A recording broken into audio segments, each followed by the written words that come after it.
एकजना मानिस हरेक दिन 2वटा भाँडामा पानी बोकेर आफ्नो मालिकको घरतिर लैजान्थे। त्यसमध्ये एउटा भाँडो सिधा र राम्रै थियो, पर अर्को भाँडोमा एउटा चिरा फाटो परेको थियो। त्यो चिरा भएको भाँडोले हरेक दिन अर्धो मात्र पानी पुर्याउँथ्यो।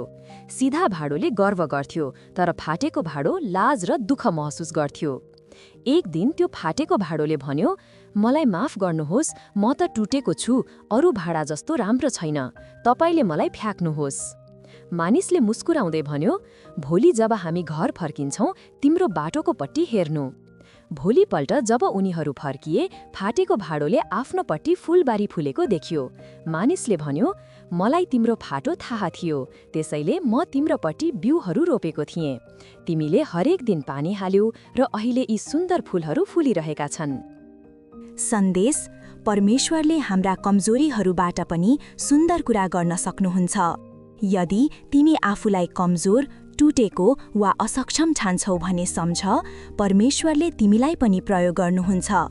जसरी बाइबलमा लेखिएको छ, मेरो अनुग्रह तेरो लागि पर्याप्त छ, किनकि मेरो शक्ति दुर्बलतामा सिद्ध हुन्छ। 2 कोरिन्थी 12:9।